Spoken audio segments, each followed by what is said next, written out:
Esta noche vamos a trazar un tema que se titula Jehová es la roca. Sin embargo, antes de estudiar la palabra del Señor, quiero darles a todos una cordial bienvenida esta noche a esta reunión. No solamente a los que están presentes aquí, sino también a todas las personas que están sintonizando esta programación a través del Internet en diferentes partes del mundo. Sabemos que hay personas en Rumanía, en España, en Colombia, en diferentes países, aún en algunos lugares de los Estados Unidos, que están sintonizando esta programación y estamos muy contentos de que nos estén acompañando en esta reunión. Aquí esta noche nosotros tenemos aproximadamente unas 1,400, 1,500 personas y quién sabe cuántas centenares de personas tendremos en los diferentes sitios donde están sintonizando la programación a través del Internet. Sean todos muy cordialmente bienvenidos a esta reunión. Ahora sí queremos dedicar unos momentos al comenzar nuestro estudio a pedir la presencia especial de Dios en el estudio de su palabra. Así que les pido que junto conmigo inclinen con reverencia sus rostros y vamos a elevar una oración a nuestro Dios.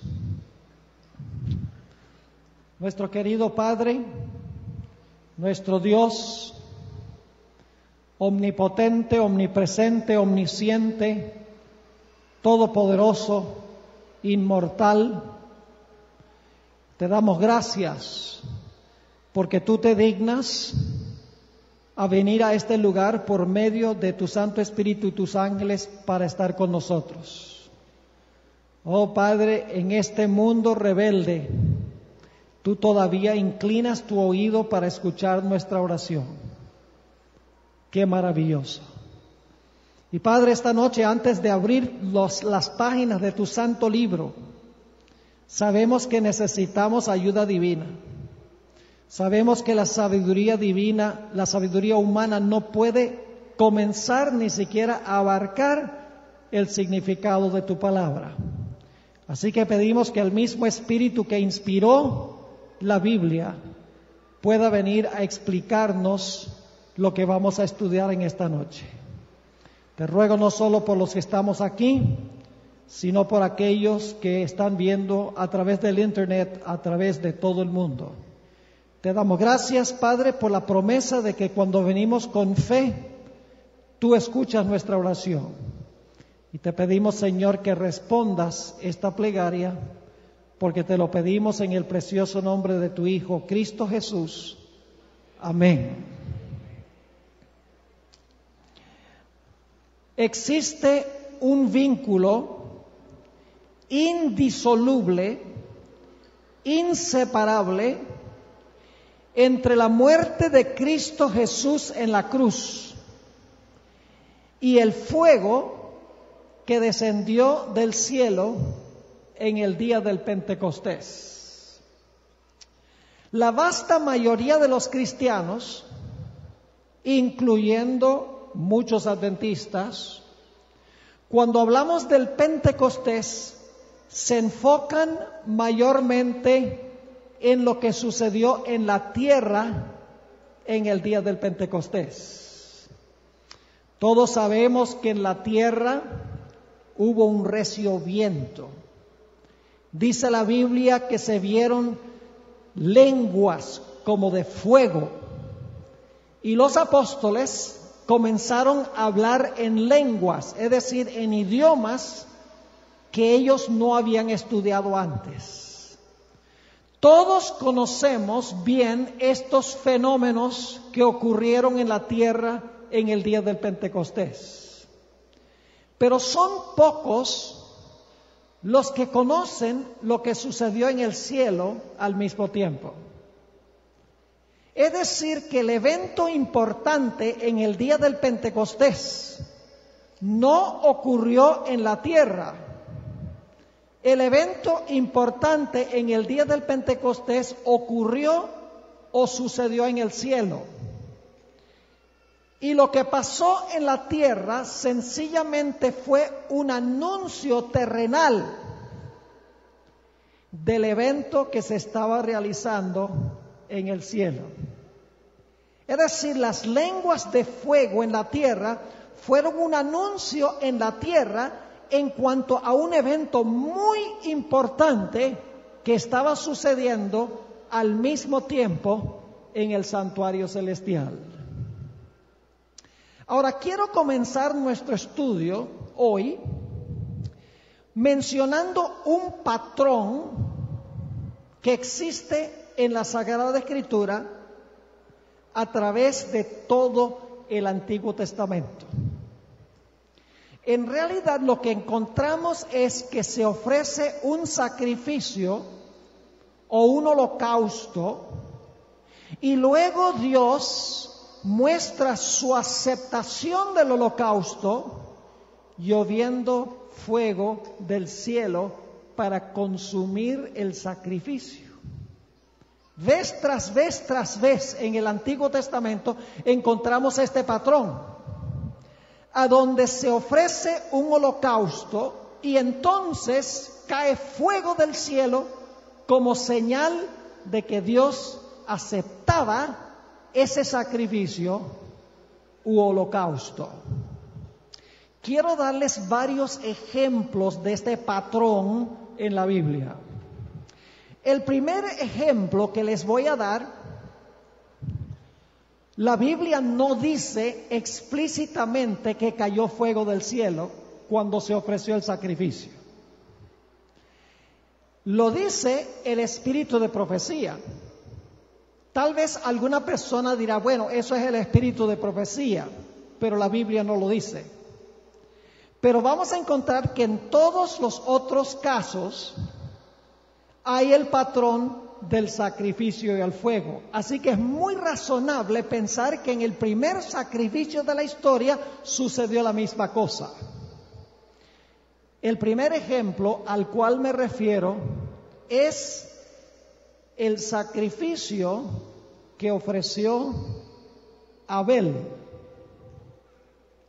Quiero leer de la revista Señales de los Tiempos del 6 de febrero de 1879, a donde Elena White explica qué sucedió cuando Abel colocó su sacrificio sobre el altar. Dice lo siguiente: Dios aceptó este sacrificio. ¿Qué hizo Dios?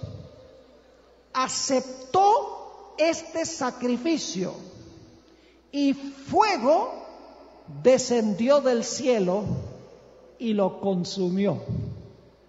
¿Cómo mostró Dios que aceptaba el sacrificio? Lloviendo fuego del cielo. Fue la señal de que Dios aceptaba el sacrificio. El segundo ejemplo que quiero compartir lo encontramos en Levítico 9 y el versículo 22 al 24. Levítico 9 y el versículo 22 hasta el versículo 24.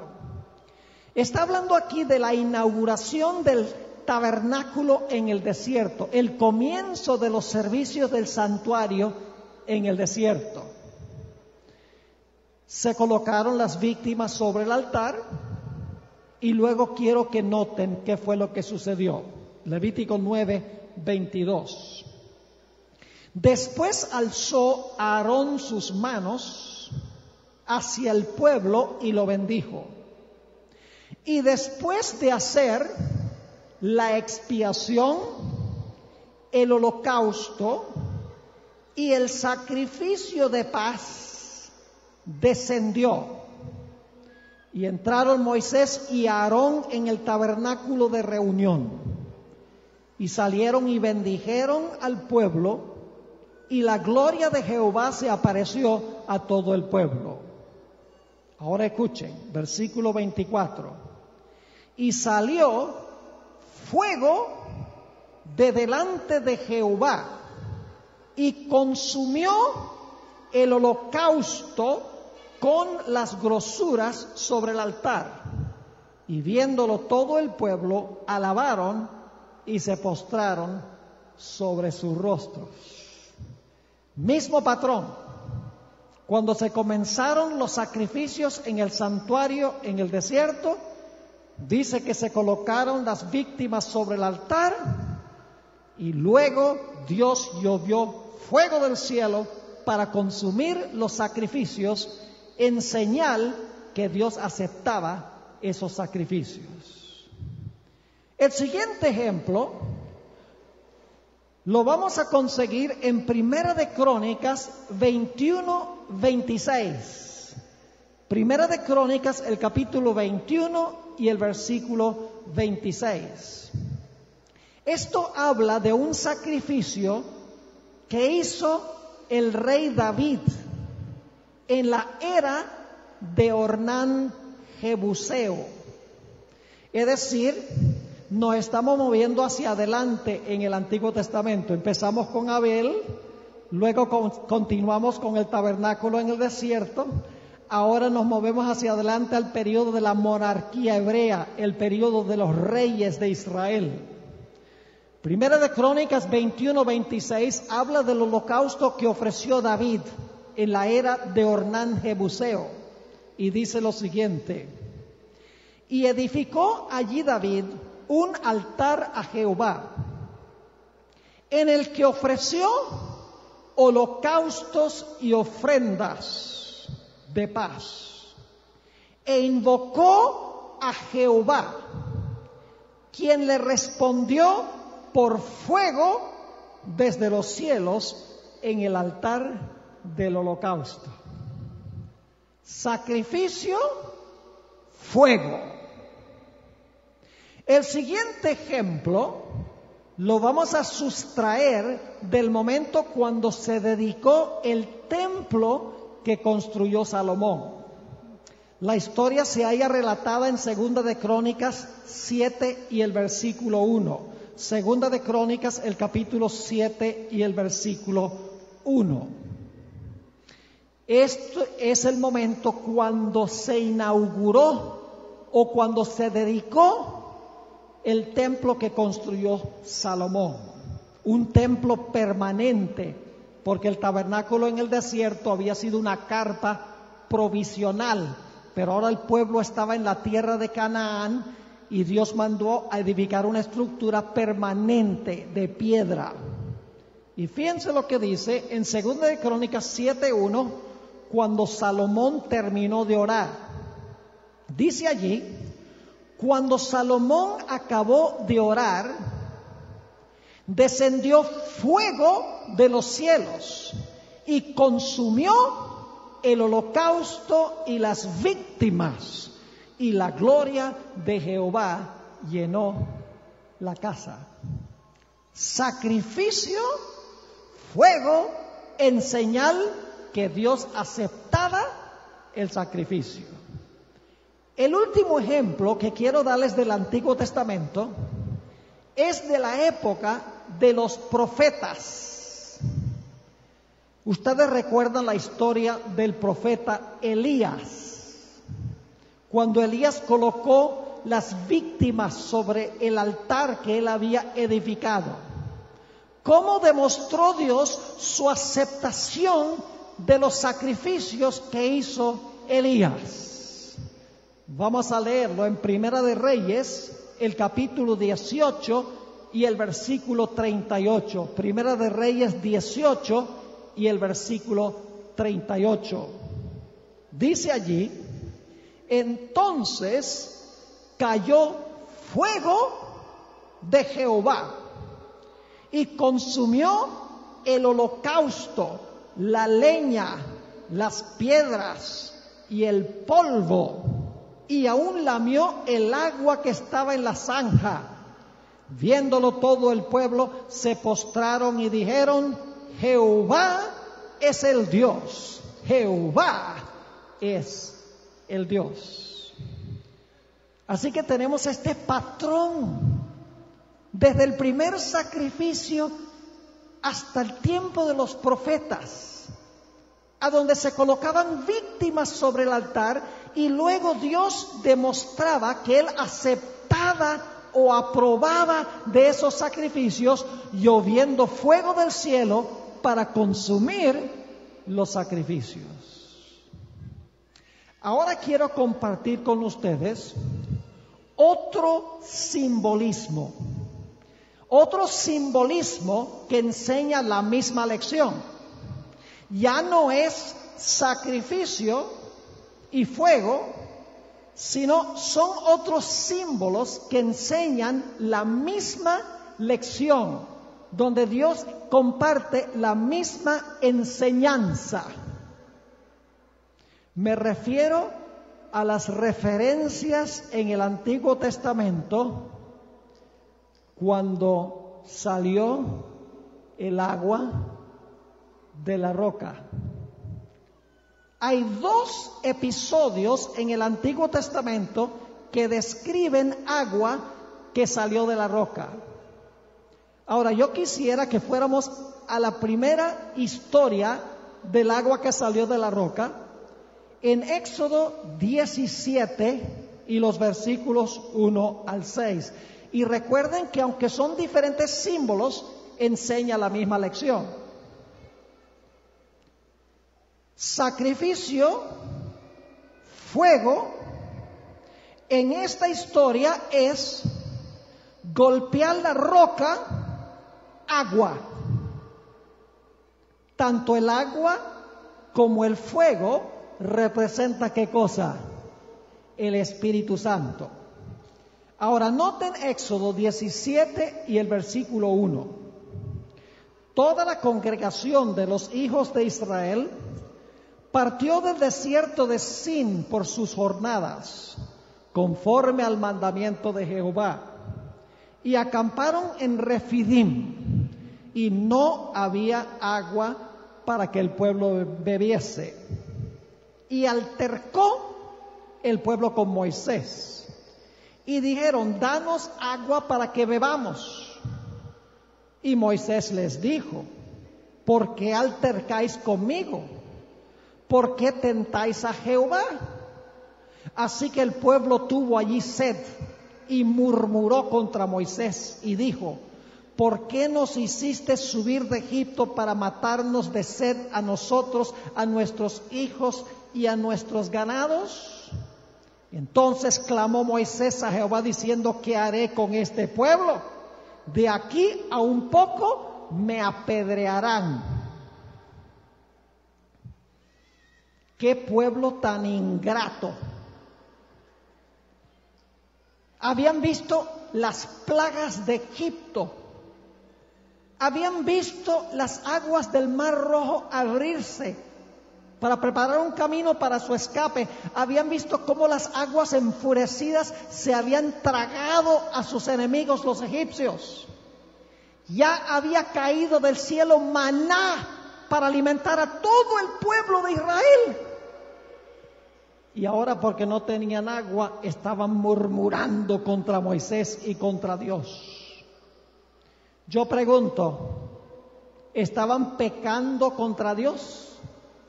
Claro que sí, porque la murmuración y la falta de fe es pecado. Todo lo que no es de fe es pecado, dice la Escritura. Por lo tanto, como estaban murmurando contra Dios, merecían que el castigo de Dios cayera sobre ellos en juicio.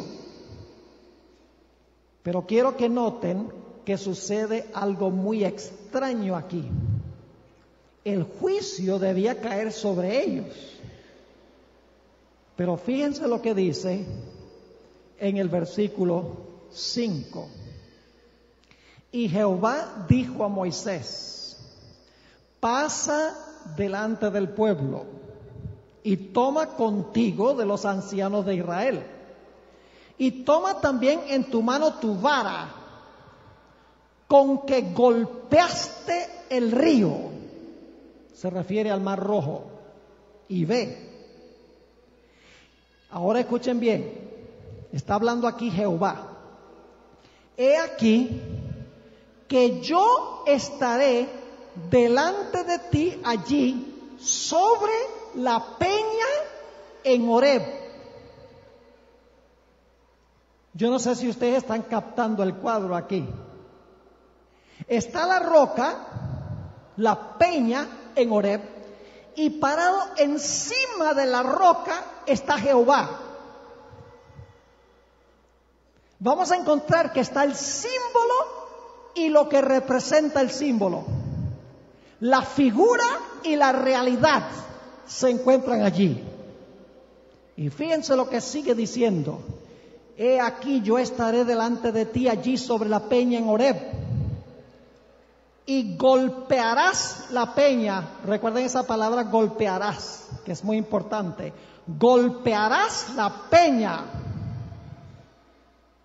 Y Jehová estaba parado ¿dónde? Sobre la peña. Dice, golpearás la peña y saldrán de ella aguas y beberá el pueblo. Y Moisés lo hizo así en presencia de los ancianos de Israel. Ahora, en esta historia tenemos 3 símbolos.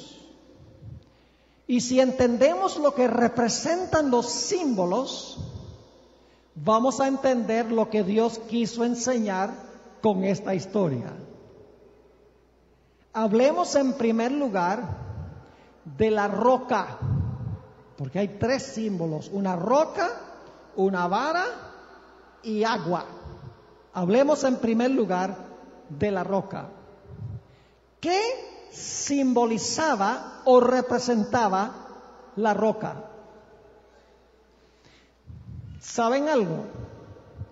Ni siquiera necesitamos ir al Nuevo Testamento para saber qué representa la roca.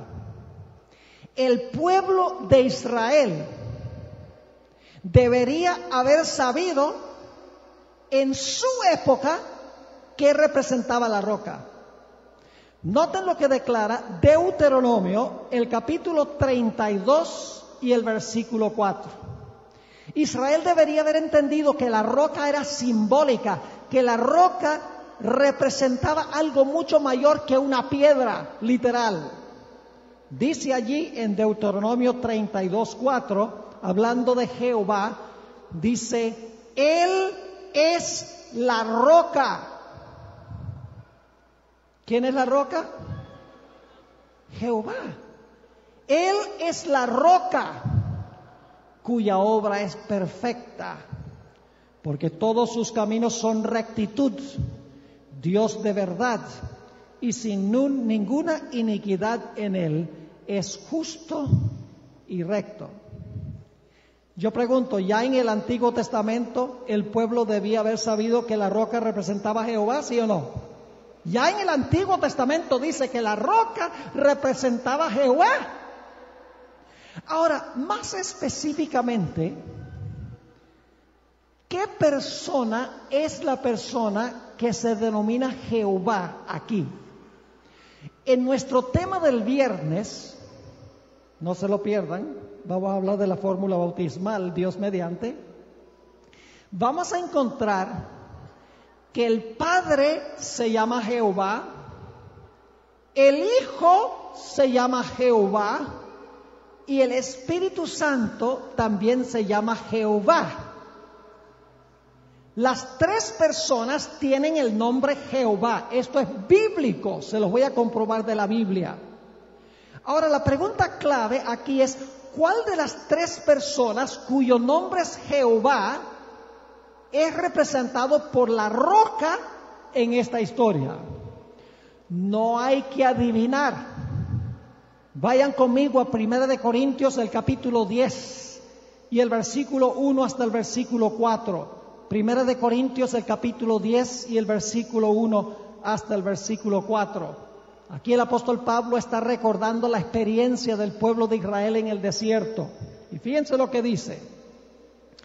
Porque no quiero, hermanos, que ignoréis que nuestros padres todos estuvieron bajo la nube y todos pasaron el mar y todos en Moisés fueron bautizados en la nube y en el mar y todos comieron el mismo alimento espiritual. El maná también era simbólico. Yo tengo todo un tema sobre el maná. Profundo el tema sobre el significado del maná.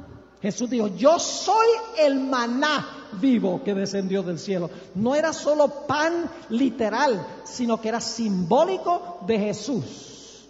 Así que dice aquí, todos comieron el mismo alimento espiritual y todos bebieron la misma bebida espiritual. Es decir, el agua no solamente era H2O, no solamente era agua literal, pero el agua representaba algo espiritualmente. Dice, todos bebieron la misma bebida espiritual. Porque bebían ¿de qué? De la roca espiritual que los seguía, y la roca era Cristo. ¿Cuál de los tres estaba representado por la roca? ¿Cuál de los tres cuyo nombre es Jehová? Específicamente, Cristo Jesús estaba representado por esa roca. Y lo interesante es que la roca estaba allí y Cristo Jesús estaba encima de la roca. Estaba el símbolo y lo que representaba el símbolo juntos allí. Ahora, hay un segundo símbolo en esta historia. El símbolo de la vara. Ahora necesitamos preguntarnos, ¿qué representa la vara? La vara de Moisés, ¿qué representa? En realidad, cada vez que Moisés usa su vara, cae un juicio. ¿Sí o no? Cuando Moisés levanta la vara, caen plagas sobre Egipto. Cuando Moisés levanta la vara, las aguas del Mar Rojo se cierran sobre los egipcios y los ahogan. Es decir, la vara representa juicio, porque la vara de Moisés traía juicios. Pero ahora escuchen bien. No solamente Dios le dijo a Moisés, levanta la vara, sino que Dios le dijo a Moisés, toma tu vara, y ¿qué debía hacer con la vara? Dice que debía con la vara golpear la roca. La palabra hebrea, golpear, es la palabra naka. Significa golpear, azotar, pegar, matar. Se traduce varias veces matar en el Antiguo Testamento. Recibir un golpe o ser herido. Por ejemplo, cuando Moisés tomó su vara y golpeó el polvo, del polvo salió una plaga de piojos. El juicio de piojos cayó sobre Egipto. Cuando Moisés levantó su vara, y dice la Biblia que azotó las aguas del Nilo, las aguas se convirtieron en sangre, un juicio contra los egipcios. Y dice también en relación con la 10ª plaga que Dios azotó a los primogénitos de Egipto. La misma palabra que se usa para hablar de la vara que azotó la roca. Es decir, la vara representa el juicio de Dios, y el acto de caer la vara sobre la roca representa que el juicio de Dios está cayendo sobre la roca. Vayan conmigo un momento a Isaías 53 y el versículo 4, a donde se usa la mismita palabra golpear, la misma palabra que se usa en Éxodo para hablar de golpear la roca. Fíjense cómo se usa en Isaías 53 y el versículo 4. Dice aquí, en esta magnífica profecía mesiánica, esta profecía en cuanto a Jesús, escrita unos 800 años antes de nacer el Señor Jesucristo. dice lo siguiente: ciertamente llevó Él nuestras enfermedades y sufrió nuestros castigos. Y ahora escuchen bien, y nosotros le tuvimos, ¿por qué? Esa es la misma palabra, golpear, que se usa en Éxodo 16. Dice, nosotros le tuvimos por azotado. Se podría traducir, nosotros le tuvimos por golpeado. ¿Y quién lo golpeó? Escuchen bien. Nosotros le tuvimos por azotado, ¿por herido de quién? Por herido de Dios y abatido. ¿Quién fue el que golpeó a Cristo? Su propio ¿qué? La vara del juicio de su Padre golpeó a Jesús. Y ustedes dicen, pero pastor, ¿por qué el juicio cayó sobre Cristo? Si Cristo nunca pecó, Cristo era justo. Él no debía haber caído bajo la vara del juicio de su Padre. Ustedes saben la respuesta de por qué la vara del juicio cayó sobre Él. Porque Él llevó nuestras rebeliones, Él cargó nuestros pecados, el castigo de su paz vino sobre nosotros y por su llaga fuimos nosotros curados. Es decir, la vara del juicio de Dios cayó sobre Cristo Jesús cuando el Señor Jesucristo sufrió en el Getsemaní y fue crucificado allá en Gólgota. Es decir, la vara del juicio de Dios cayó sobre Cristo. Y Cristo murió por los pecados de la raza humana. Ahora escuchen bien. ¿Cómo mostró Dios que Él aceptaba el azote que cayó sobre la roca? ¿Cómo se demostró que el azotar de la roca con la vara del juicio de Dios era aceptado por Dios? Por el hecho de que la roca dio ¿qué? Agua. El hecho de que el agua salió de la roca indicaba de que el juicio que había caído sobre la roca era aceptado por el Padre. El juicio que Jesús sufrió en nuestro lugar era aceptado por su Padre. Es decir, el agua representa al Espíritu Santo que fue derramado en el día del Pentecostés. Vamos a leer un pasaje donde la Biblia lo dice. Juan 7 y el versículo 37 al 39. Juan 7, 37 al 39. Aquí encontramos que Jesús está en la fiesta de los tabernáculos, la última fiesta judía del año. Y es el 8º día de la fiesta, porque la fiesta duraba 7 días y luego se le añadió un día más. Era el gran día de la fiesta, la celebración final de la fiesta de tabernáculos. Y Jesús está en Jerusalén. Y fíjense lo que dice Jesús.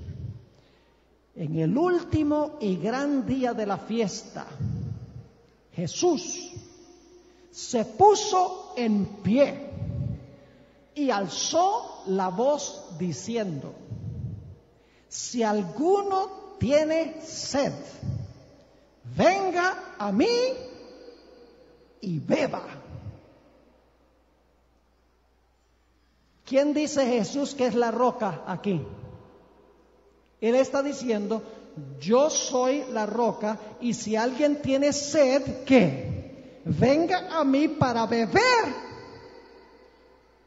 Ahora ustedes dicen, ¿cómo sabemos que esto está hablando del día del Pentecostés? Escuchen bien lo que sigue diciendo en el versículo 38. El que cree en mí, es decir, el que tiene fe en mí, el que confía en mí, como dice la Escritura, ahora escuchen con cuidado lo que dice. Como dice la Escritura, de su interior, algunas versiones dicen de su corazón, correrán ríos de agua viva. Yo no sé si ustedes están captando lo que está diciendo esto.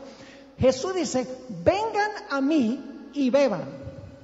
Y cuando ustedes beben, ustedes se van a convertir en un manantial de agua. Del corazón de ustedes van a salir aguas vivas. Es decir, Jesús está declarando, vengan y beban, y cuando ustedes beban de la fuente, ustedes se convertirán en una fuente. ¿De qué estaba hablando Jesús? Versículo 39. Esto dijo del Espíritu. Aquí está la explicación. Esto dijo del Espíritu que habían de recibir los que creyesen en Él. ¿Qué iba a pasar con los que creyesen en Él? ¿Iban a recibir qué cosa? El Espíritu. Ahora escuchen, pues aún no había venido el Espíritu Santo, porque Jesús no había sido aún glorificado. ¿Y cuándo es que Jesús fue glorificado? En el día del Pentecostés, cuando Jesús fue entronizado como Rey del reino de la gracia. ¿Están captando lo que está diciendo aquí? Jesús está diciendo, yo soy la roca. De mí van a correr ríos de agua viva. En el día del Pentecostés, el Espíritu Santo. Y los que beban, los que creen en mí y beban esa agua, luego ellos se van a convertir en un manantial para que otros también puedan venir y beber el agua que sale de su corazón. Permítame darles otra ilustración para que podamos entender cómo funciona esto.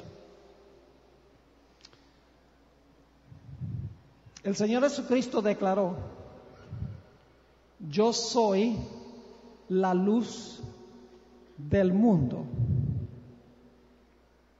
Pero es interesante que Jesús también declaró, si quieren la referencia para eso es Juan 9:5 y Juan 8:12, donde Jesús dice, yo soy la luz del mundo. Pero Jesús en Mateo 5:14 al 16 dice, vosotros sois la luz del mundo. Entonces la pregunta es, ¿quién es la luz del mundo? ¿La luz del mundo es Jesús o la luz del mundo somos nosotros? Porque en un lugar Jesús dice, yo soy la luz del mundo, en otro lugar dice, vosotros sois la luz del mundo. Les explico cómo sucede esto. Quiero que se imaginen una noche clara en San Cristóbal. Salen a la calle, miran hacia el cielo y ven ahí en el cielo una luna grande, llena, romántica. Y cuando ven esa luna tan bonita, dicen, ¡ay, qué hermosa está la luna esta noche!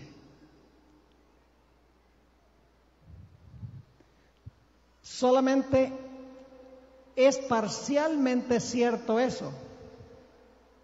¿De dónde viene la luz de la luna? Del sol. ¿Tiene el sol luz, sí o no? ¿Tiene la luna luz? Claro que sí. Pero el sol tiene luz original, mientras que la luna refleja la luz del sol. Jesús es como el sol. Y cuando Jesús brilla sobre nosotros, nosotros tenemos el deber de impartir la luz, como la luna imparte la luz del sol a la tierra, la luz que recibe del sol. Es otra forma de decir que cuando bebemos el agua de la salvación, tenemos el Espíritu Santo en nuestra vida y entonces nosotros llegamos a ser fuentes de salvación para otras personas. Es decir, que el derramamiento del Espíritu Santo en el día del Pentecostés fue la señal de que Dios había aceptado el sacrificio de Cristo Jesús. Noten lo que dice en 1 Corintios el capítulo 12 y el versículo 13. 1 Corintios el capítulo 12 y el versículo 13. Fíjense que el agua representa el Espíritu Santo que fue derramado en el día del Pentecostés. Dice allí, porque por un solo Espíritu fuimos todos bautizados en un cuerpo, sean judíos o griegos, sean esclavos o libres, y a todos se nos dio ¿a qué? A beber de un mismo espíritu. Cuando bebemos del agua, nosotros llegamos a ser fuentes de agua. Cuando recibimos el Espíritu Santo, en la salvación nosotros compartimos la bendición que nosotros hemos recibido. Si nosotros no tenemos agua que dar, es porque no hemos bebido de la fuente del agua. Si nosotros no tenemos luz para reflejar, es porque no tenemos una conexión con la fuente de la luz. Si nosotros no sentimos ese deseo intenso de testificar a otras personas en cuanto a la experiencia de salvación que Dios nos ha dado a nosotros, entonces nosotros no hemos bebido del agua y no tenemos la luz recibida del Señor. Pero hay una segunda historia de la roca. Vayan conmigo a Números, el capítulo 20. Números, el capítulo 20. Y vamos a leer los versículos 7 al 11. Números 20 y el versículo 7 al 11. Hay una diferencia entre este pasaje y el primero.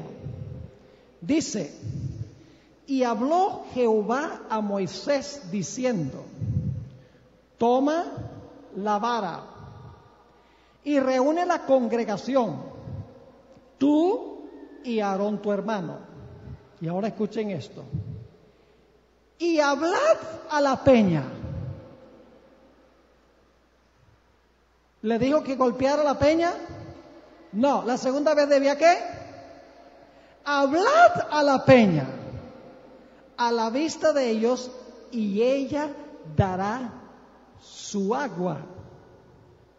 Y le sacarás aguas de la peña y darás de beber a la congregación y a sus bestias.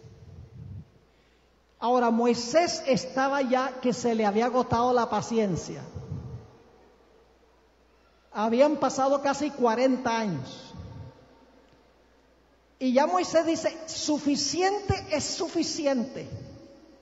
Este pueblo rebelde que no hace sino quejarse de Dios, ya no lo soporto más. Y la Biblia dice que en vez de hablarle a la roca, para pedirle a la roca que diera su agua, Moisés levantó su vara y golpeó de nuevo la roca 2 veces. El pecado fue tan grave que Dios excluyó a Moisés de la tierra prometida.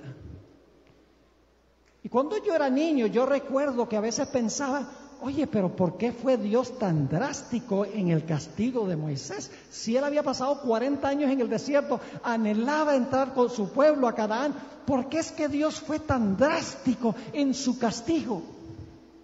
Y luego leí esta cita de Patriarcas y Profetas, página 442. Patriarcas y Profetas 442. Aquí se explica por qué fue tan terrible su pecado. Dice, por su acto temerario, Moisés restó fuerza a la lección que Dios se proponía enseñar. Siendo la roca un símbolo de Cristo, había sido herido una vez, como Cristo había de ser ofrecido una vez. ¿Cuántas veces tenía que sufrir Jesús bajo el castigo de la justicia divina? Una sola vez. Y luego declara, la segunda vez bastaba hablar a la roca, así como ahora solo tenemos que pedir las bendiciones en el nombre de Jesús. al herir la roca por segunda vez, se destruyó el significado de esta bella figura de Cristo. Arruinó el simbolismo que Dios quería enseñar. Que si queremos hoy el Espíritu Santo, Jesús no tiene que morir de nuevo, porque eso lo hizo según el libro de Hebreos de una vez por todas. No muere más.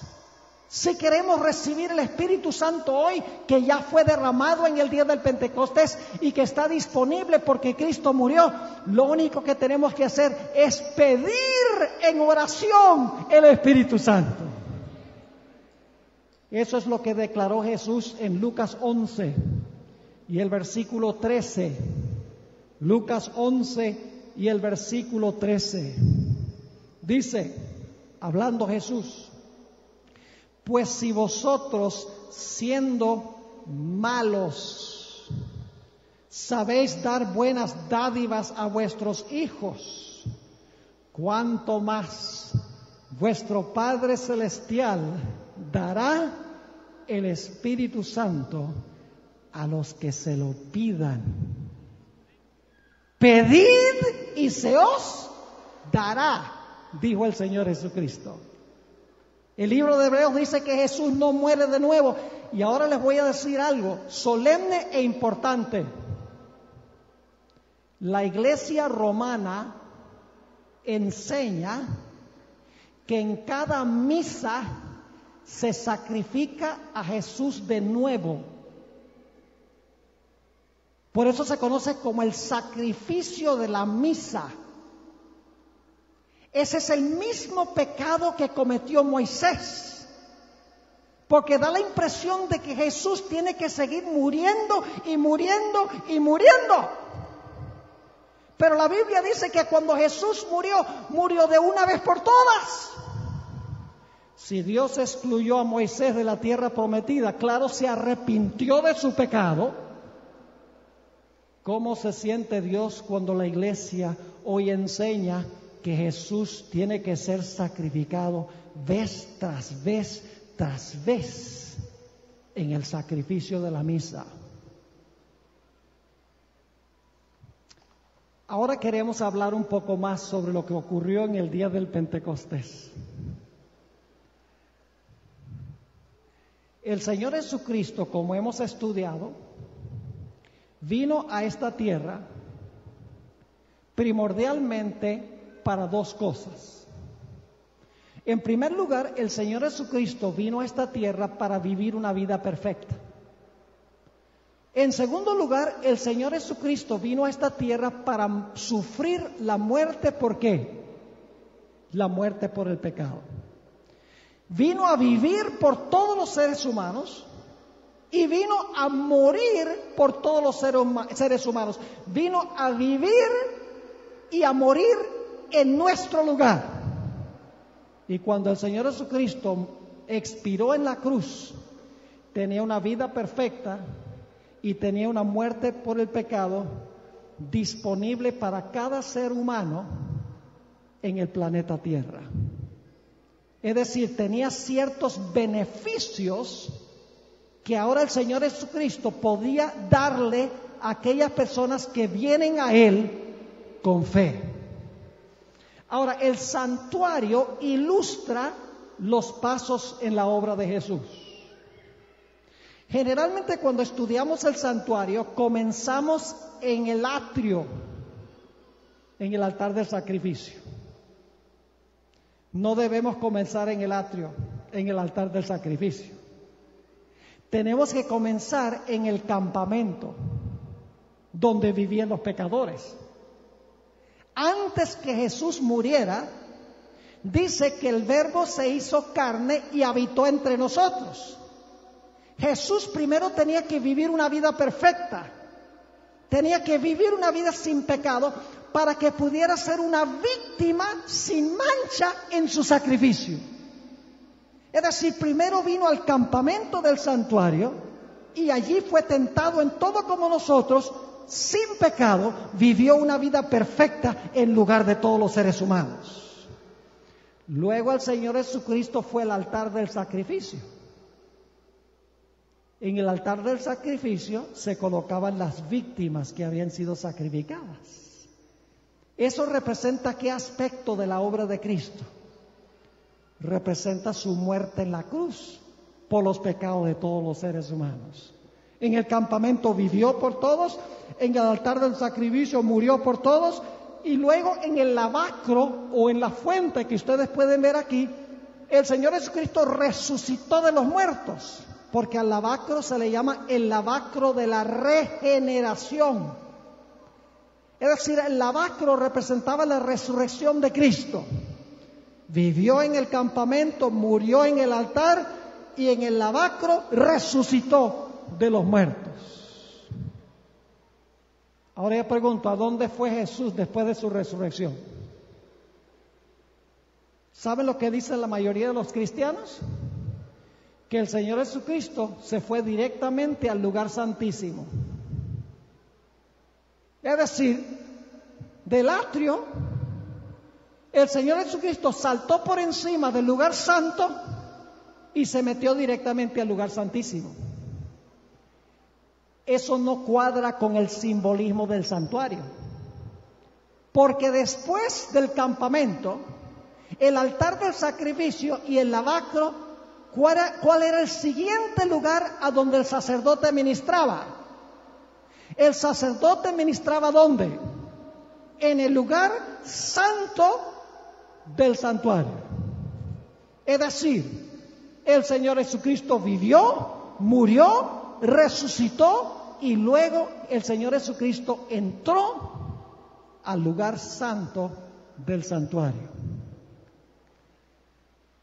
Ahora, yo quisiera que ustedes busquen en su Biblia Apocalipsis el capítulo 4. Apocalipsis el capítulo 4 y el capítulo 5, y vamos a analizar algunas cosas muy interesantes aquí. En el capítulo 4 del libro de Apocalipsis, encontramos a Dios el Padre sentado en un trono en el lugar santo. La Biblia dice que alrededor de ese trono habían 24 tronos, a donde estaban sentados los 24 ancianos. Y aunque no tengo tiempo de comprobarlo aquí, los 24 ancianos representan los representantes de los mundos que nunca pecaron. Cada mundo que no pecó tiene un representante en el gran concilio celestial. En medio del trono estaban 4 seres vivientes con 6 alas que se identifican en Isaías 6 como serafines.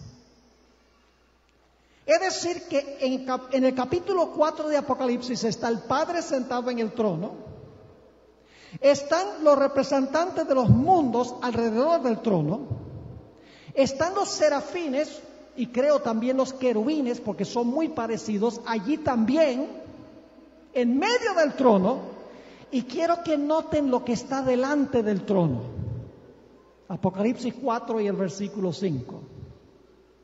Dice, del trono salían relámpagos y truenos y voces. Y ahora escuchen bien.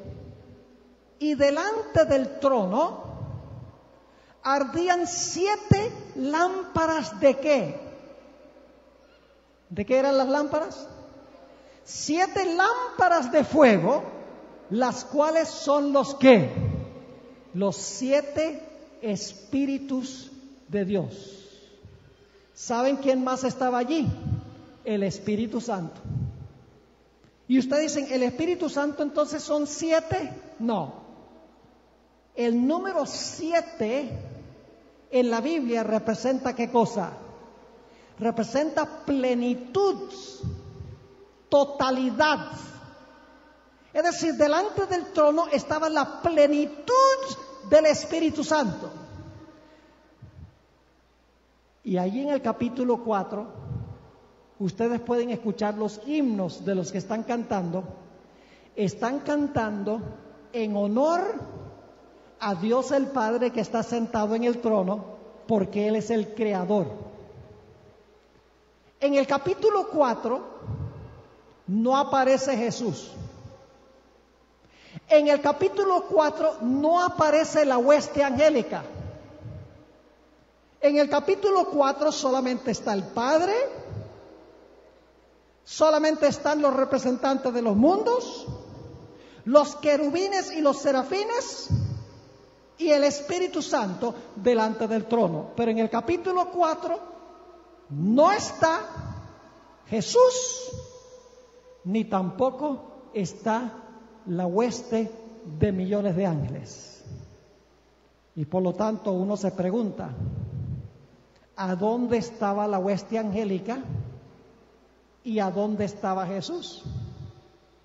No tenemos que esperar mucho tiempo para la respuesta, porque en el capítulo 5 llega Jesús con la hueste angélica ante la presencia del que está sentado en el trono. Noten lo que dice Apocalipsis 5 y el versículo 6.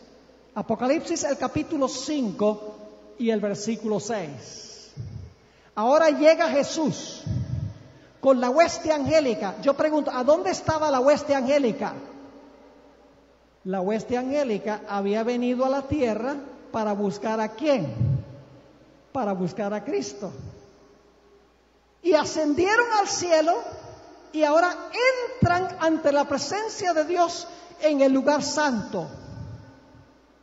Y fíjense lo que dice Apocalipsis 5 y el versículo 6. ¿Cómo se presenta Jesús? Dice, y miré, y vi que en medio del trono y de los 4 seres vivientes, y en medio de los ancianos, estaba en pie, ¿qué cosa? Un cordero, ¿en qué condición? Como inmolado. ¿Qué representa ese cordero? ¿Representa a quién? A Cristo. Yo pregunto, ¿está vivo? Cuando Juan lo ve, ¿está vivo? Claro que sí, porque dice que se mueve hasta donde está el anciano de grande edad.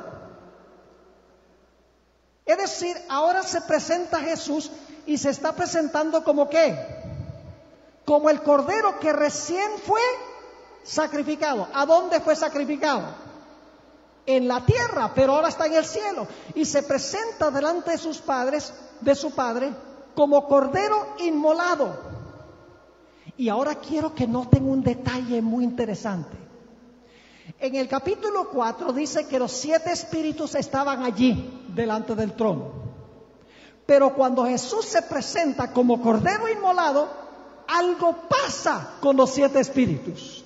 Noten lo que declara allí en Apocalipsis 5 y el versículo 6. Y miré, y vi que en medio del trono y de los 4 seres vivientes, y en medio de los ancianos, estaba en pie un cordero como inmolado, que tenía 7 cuernos y 7 ojos, los cuales son los ¿qué? Los 7 espíritus de Dios. Pero ahora escuchen bien, los 7 espíritus de Dios ¿qué? Enviados por toda la tierra. ¿Qué momento está describiendo este versículo? Jesús se presenta como cordero y dice, Padre, mira las señales de los clavos en mis manos, en mis pies, en mi costado y en mi sien. Padre, ¿fue suficiente mi sacrificio? ¿Sí o no? Y el Padre acepta el sacrificio de Cristo. ¿Y cómo demuestra Dios que aceptó el sacrificio? Enviando el Espíritu Santo, ¿dónde? El Espíritu Santo a la tierra. Es decir, en el día del Pentecostés, cuando se vieron las lenguas de fuego, era un anuncio terrenal. Se estaba anunciando, Jesús se presentó como el cordero inmolado y el sacrificio ha sido aceptado y el fuego es la señal de que el sacrificio fue aceptado. Y ahora puede comenzar el servicio de Jesús como sumo sacerdote en el santuario celestial. Elena White describe esta escena de una forma espectacular en las últimas 3 páginas del Deseado de todas las gentes. Deben leer esas 3 páginas esta noche cuando lleguen a sus casas. Eso es una escena extraordinaria. Dice ella que los ángeles están cantando el Salmo 24. Ha abrido puertas eternas y entrará el Rey de Gloria. Y en forma antifonal, los que están adentro dicen: ¿quién es este Rey de Gloria? Y entonces los que están llegando con Jesús dicen: Jehová de los ejércitos, Él es el Rey de Gloria. Y están cantando este himno. Y luego dice Elena White que se abren los portales de la ciudad celestial y Jesús entra en medio de una explosión de armonía triunfante. No de ruido desconcertante, de armonía triunfante, música armoniosa.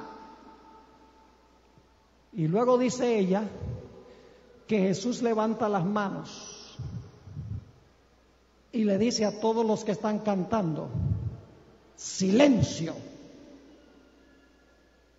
no canten. Dice ella que luego entra ante la presencia de su Padre, le muestra sus 100 heridas, le muestra sus manos heridas, le muestra su costado herido, sus pies lacerados, y le dice a su Padre: Padre, he caído bajo la vara del juicio divino. Padre, yo quiero tener la absoluta seguridad de que mi sacrificio es suficiente para traer a todo mi pueblo al cielo algún día. Padre, mi sacrificio fue suficiente, ¿sí o no? Y el clímax de la escena es cuando el Padre dice allí, abraza a su Hijo y dice: es suficiente. Y entonces el Padre da la orden y dice: adórenle todos los ángeles de Dios. Y el cielo prorrumpe en una explosión de armonía triunfante. Y cantan el himno: digno es el Cordero. Ustedes pueden leerlo en Apocalipsis, el capítulo 5, 9 al 11. Millones de ángeles, los 24 ancianos, los 4 seres vivientes, inclusive los que resucitaron y ascendieron con Jesús, todos alaban a Jesús. Y luego el Señor Jesucristo es investido como sumo sacerdote, y de eso vamos a hablar mañana. Si ustedes creen que esto está bueno esta noche, no se pierdan mañana, porque el tema de mañana es uno de mis favoritos, es espectacular, porque vamos a hablar de otro evento que sucedió en el cielo antes del día del Pentecostés, la investidura de Jesús como sumo sacerdote. Así que ahora Jesús, el Padre anuncia que aceptó el sacrificio, derrama el Espíritu Santo, el fuego en la tierra anuncia que el sacrificio ha sido aceptado. Y ahora el Señor Jesucristo empieza a aplicar a los individuos que vienen a Él con fe los beneficios de su obra terrenal. Es decir, ahora la gente puede venir a Jesús y decir: Señor Jesús, mi vida es un desastre, yo he sido desobediente a la ley, yo no tengo justicia que ofrecer, yo merezco la muerte. Pero Señor Jesús, tú viniste a la tierra y tú viviste la vida que Dios exige que yo viva. Y tú moriste la muerte que Dios exige que yo muera. Señor Jesús, estoy triste de mis pecados, me arrepiento, confieso mis pecados, soy miserable pecador. Señor Jesús, por favor, toma tu vida y toma tu muerte y pónmelos a mi cuenta. Y en ese momento el Señor Jesús toma su vida que vivió en la tierra y la muerte que murió en la tierra y me los pone a mi cuenta, y Dios me mira como si nunca hubiera pecado. Esos son los beneficios de la expiación de Jesús. Elena G. de White captó captó esto. Se critica mucho a la hermana White. Las críticas son tonterías, detallitos que la gente busca, pero la gente pierde de vista los grandes temas que abarca Elena G. de White. Y quiero decirles que mañana en el radio de 8 a 9 vamos a hablar, Dios mediante, del espíritu de profecía. ¿Cuántos escucharon esta mañana sobre el sábado? Gloria a Dios, unos cuantos. Mañana de 8 a 9 vamos a hablar del espíritu de profecía. Fíjense cómo Elena G. de White captó este asunto. Historia de la Redención, página 405. Dice ella, inspirada por el Espíritu Santo: el rasgamiento del velo del templo demostró que los sacrificios y ritos judaicos ya no serían aceptados. El gran sacrificio ya había, escuchen bien, el gran sacrificio ya había sido ofrecido y aceptado. Y el Espíritu Santo que descendió en el día del Pentecostés apartó la atención de los discípulos del santuario terrenal para dirigirla al celestial, donde Jesús entró por medio de su propia sangre para derramar sobre sus discípulos los beneficios de su expiación. Y esos beneficios son su vida perfecta y su muerte por el pecado. Es decir, a partir del día del Pentecostés, el santuario está abierto para recibir clientes arrepentidos, que vienen a Jesús confesando sus pecados y reclamando la vida y la muerte de Jesús como suyos. Jesús no podía derramar los beneficios de su expiación sin haber ganado primero esos beneficios por la obra que hizo en la tierra. Ahora, una o dos cosas más antes de terminar nuestro estudio esta noche. En el día del Pentecostés, Dios derramó su Espíritu Santo sobre sus discípulos. Yo pregunto, ¿sus discípulos se habían arrepentido? ¿Habían confesado sus pecados durante los 10 días antes del día de Pentecostés? ¿Habían reclamado la justicia de Cristo su Salvador? Claro que sí. ¿Y qué derramó? Es decir, ellos habían bebido el agua de la salvación. Pero ahora ellos debían hacer ¿qué cosa? Ellos habían bebido de la fuente y ahora ellos debían ¿qué? Ellos debían ser fuente a otros. Noten lo que dice Hechos 1 y el versículo 7 y el versículo 8. Y les dijo: no os toca a vosotros saber los tiempos y las sazones que el Padre puso en su sola potestad. Ahora escuchen bien. Pero recibiréis poder. ¿Saben uno de los problemas del mundo cristiano hoy? Ellos creen que el poder del Espíritu Santo es para su propia edificación personal, para sentirse bien, para hablar en lenguas. El Espíritu Santo no fue dado para beneficio nuestro. Si nosotros hemos bebido de la fuente, ahora nosotros llegamos a ser fuente. Fíjense lo que sigue diciendo. Recibiréis poder, ahí bebemos, cuando haya venido sobre vosotros el Espíritu Santo. Y ahora escuchen, y me seréis testigos. Es decir, beben, reciben poder y luego ¿qué hacemos? Me seréis testigos. ¿De qué valía que Jesús comenzara su obra en el santuario si nadie lo sabía? Los discípulos lo sabían. Pero ahora era necesario anunciar en todo el imperio romano que Jesús había vivido, que Jesús se había muerto, y si venían arrepentidos podían beneficiarse de lo que Jesús había hecho. Lo que ellos recibieron ahora debían impartirlo. Dice, me seréis testigos en Jerusalén, en toda Judea, en Samaria y hasta lo último de la tierra. Anuncien que el santuario está abierto y hay perdón por el pecado. Se puede reclamar la vida y la muerte de Cristo. El fuego indica que el Espíritu Santo ha sido derramado para proclamar el Evangelio con poder. Quiero terminar en esta noche relatándoles una historia que ilustra lo que hemos hablado en esta noche. Un día, en una historia que se halla relatada en Juan 4, el Señor Jesucristo vino y se sentó cerca del pozo de Jacob. Era mediodía.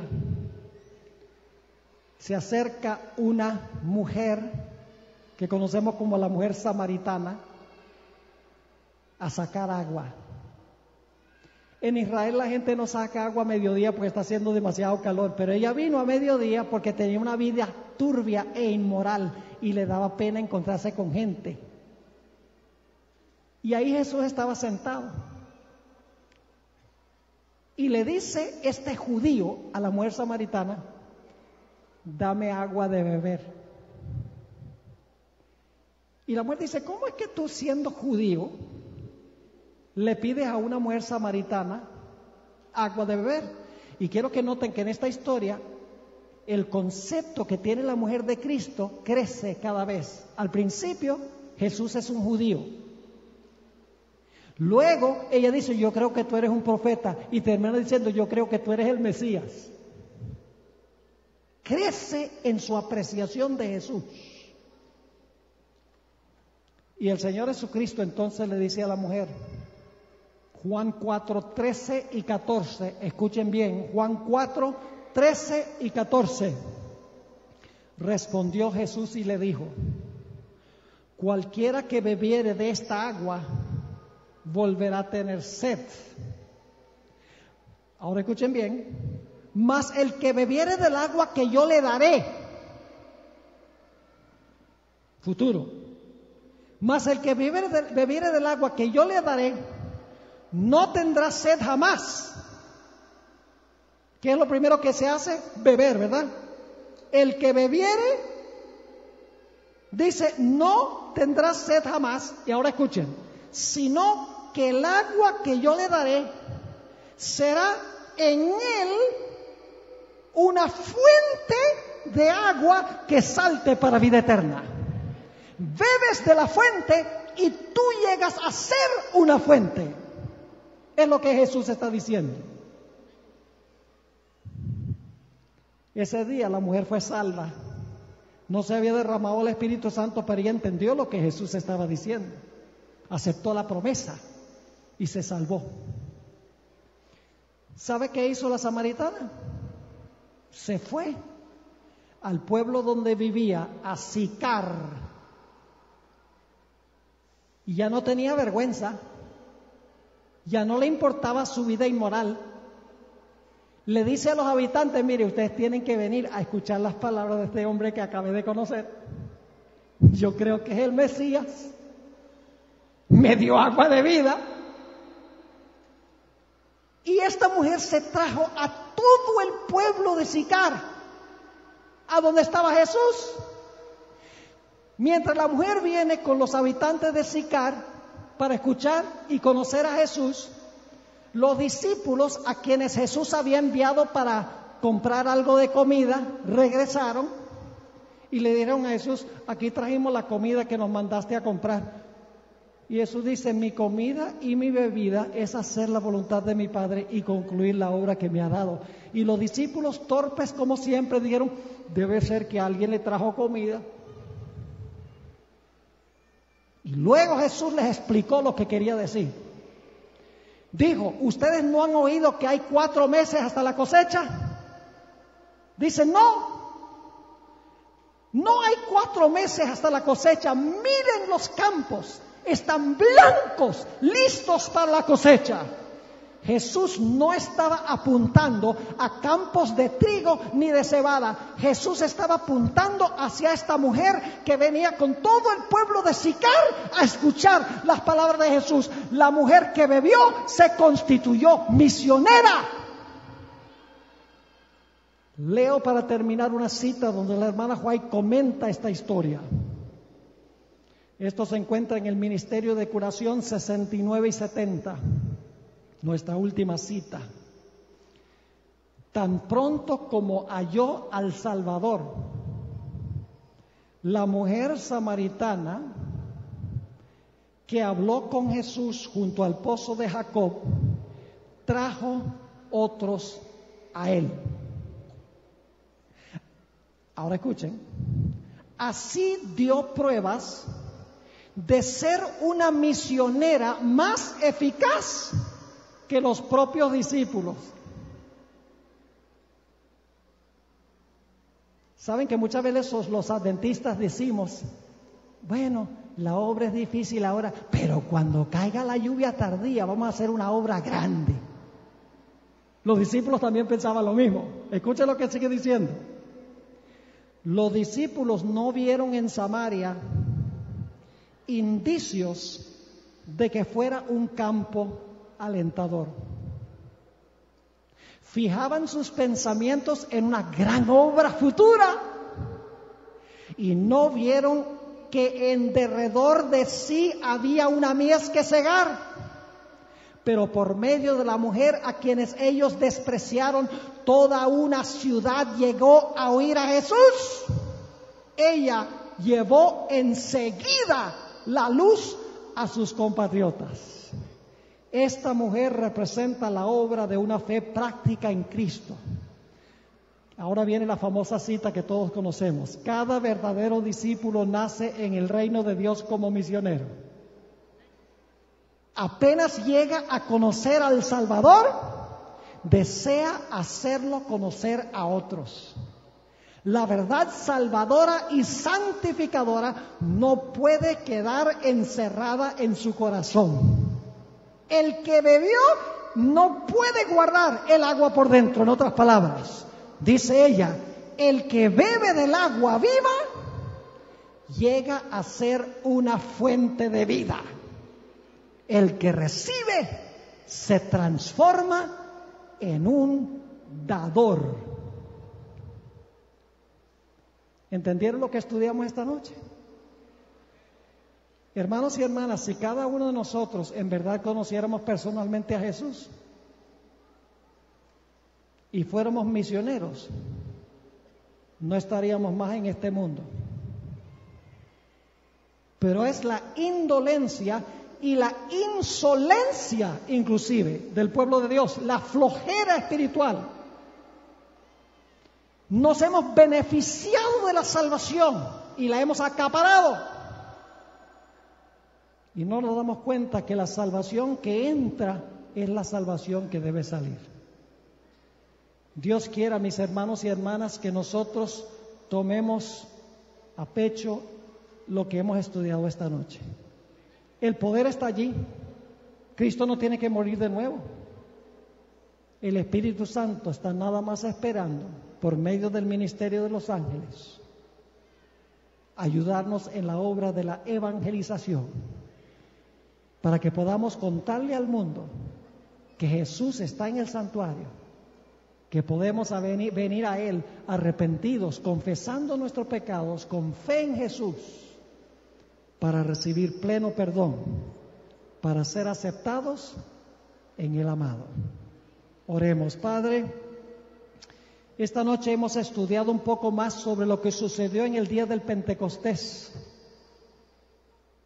Tu Espíritu Santo está disponible. Desde el día del Pentecostés, allí está. Ya las condiciones se han cumplido, el sacrificio fue hecho y aceptado. Tú lo anunciaste con fuego del cielo.